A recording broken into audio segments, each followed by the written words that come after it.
সংসদে হাসনাত আবদুল্লার পদক্ষেপে তোলপাড়। অবশেষে নবম পে স্কেল ঘোষণা দীর্ঘ ১১ বছরের প্রতীক্ষার পর।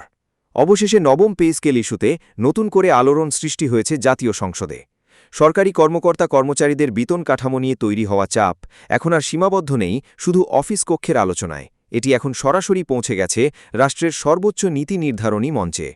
সংসদ সূত্রে জানা গেছে, নির্বাচনের আগে ঘোষিত ইস্তেহারে পে স্কেল বাস্তবায়নের প্রতিশ্রুতি থাকলেও সরকার গঠনের পর ২ থেকে ৩ মাস পার হয়ে যাওয়ার পরও দৃশ্যমান কোনো কার্যকর উদ্যোগ চোখে পড়েনি। এই বিষয়টি সামনে এনে তীব্র প্রতিক্রিয়া জানিয়েছেন সংসদ সদস্য হাসনাত আবদুল্লাহ। তিনি সংসদে স্পষ্ট ভাষায় বলেন, রাষ্ট্রের মেরুদণ্ড হিসেবে যারা কাজ করেন সেই সরকারি কর্মচারীদের যদি ন্যায্য প্রাপ্য নিশ্চিত না করা হয় তাহলে পুরো প্রশাসনিক কাঠামোই ধীরে ধীরে দুর্বল হয়ে পড়বে। তার বক্তব্যে উঠে আসে বাস্তবতার একটি কঠিন চিত্র। তিনি বলেন, আজ একজন সরকারি কর্মচারী মাস শেষে বেতন পেলেও সেই বেতনে পরিবার চালানো প্রায় অসম্ভব হয়ে দাঁড়িয়েছে। জীবনযাত্রার ব্যয় যেভাবে বেড়েছে তার সঙ্গে বেতনের কোনো সামঞ্জস্য নেই। ফলে কর্মচারীদের মধ্যে তৈরি হচ্ছে হতাশা, অনিশ্চয়তা এবং এক ধরনের চাপা ক্ষোভ, যা দীর্ঘমেয়াদে প্রশাসনের কার্যকারিতার ওপর নেতিবাচক প্রভাব ফেলতে পারে। এদিকে সরকারি কর্মকর্তা কর্মচারীদের একটি ঐক্যবদ্ধ প্ল্যাটফর্ম ইতোমধ্যেই প্রধানমন্ত্রীর সঙ্গে সাক্ষাতের জন্য ১৩ সদস্যের একটি প্রতিনিধি দল পাঠানোর আবেদন জানিয়েছে। ২৯ মার্চ তারিখে পাঠানো এই চিঠিতে তারা নবম পে স্কেল দ্রুত গ্যাজেট আকারে প্রকাশ এবং বাস্তবায়নের জোর দাবি জানিয়েছেন। শুধু তাই নয়, তারা স্পষ্টভাবে জানিয়েছেন এটি আর বিলম্ব সহ্য করার মতো বিষয় নয়, বরং এটি এখন সময়ের দাবি। তাদের দাবির ভেতরে উঠে এসেছে বহুদিনের জমে থাকা সমস্যাগুলো: পদোন্নতির জটিলতা, ব্লক পোস্টে আটকে থাকা হাজারো কর্মকর্তা, টাইম স্কেল এবং সিলেকশন গ্রেড বাতিল হয়ে যাওয়ার প্রভাব। সবকিছু মিলিয়ে একটি অচলাবস্থা সৃষ্টি হয়েছে প্রশাসনের ভেতরে। অনেক কর্মকর্তা বছরের পর বছর একই পদে থেকে যাচ্ছেন। কোনো অগ্রগতি নেই প্রণোদনা, যা কর্মস্পৃহাকে ধীরে ধীরে কমিয়ে দিচ্ছে। অন্যদিকে বাস্তব জীবনের চাপ তো রয়েইছে। বাজারে প্রতিদিনই বাড়ছে নিত্য প্রয়োজনীয় পণ্যের দাম। চাল, ডাল, তেল, সবজি কোনোটাই আর আগের দামে পাওয়া যাচ্ছে না। বাসা ভাড়া বেড়েছে, চিকিৎসা খরচ বেড়েছে, সন্তানদের শিক্ষা ব্যয় বেড়েছে। এই সব কিছুর সঙ্গে তাল মিলিয়ে চলতে গিয়ে একজন সাধারণ সরকারি কর্মচারী এখন প্রতিনিয়ত হিসেব কষে চলছেন। কোথায় খরচ কমানো যায়, কিভাবে মাসটা শেষ করা যায়।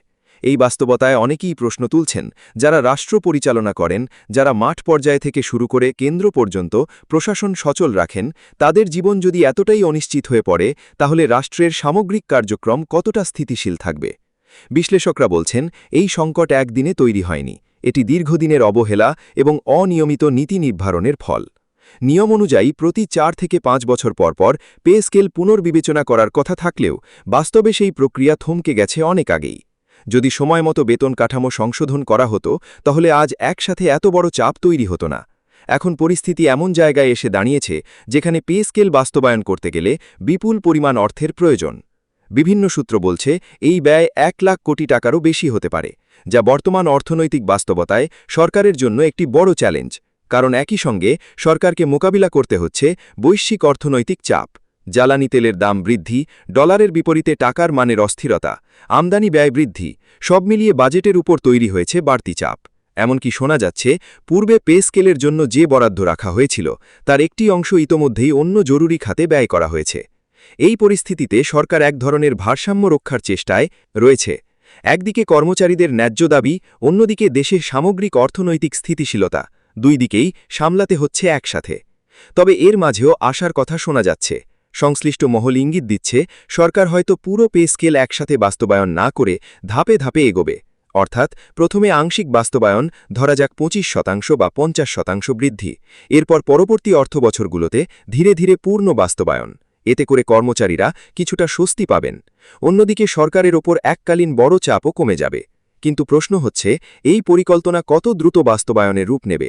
কারণ মাঠ পর্যায়ে ইতোমধ্যেই অসন্তোষ বাড়ছে। বিভিন্ন সংগঠন একত্রিত হয়ে আন্দোলনের প্রস্তুতি নিচ্ছে।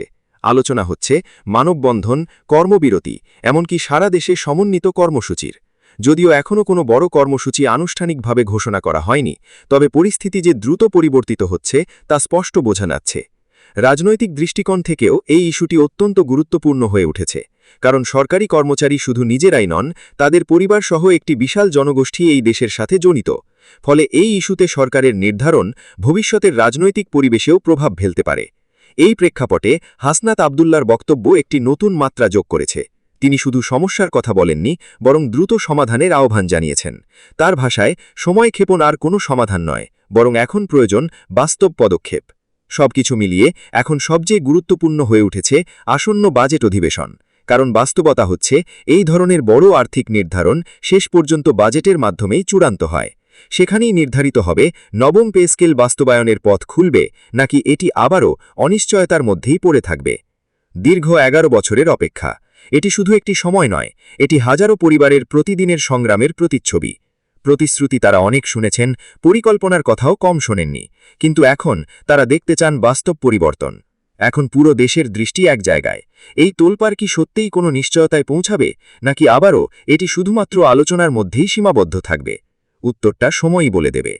দর্শক, ভিডিওটি এই পর্যন্তই। ভিডিওটি ভালো লাগলে চ্যানেলটি সাবস্ক্রাইব করে রাখুন।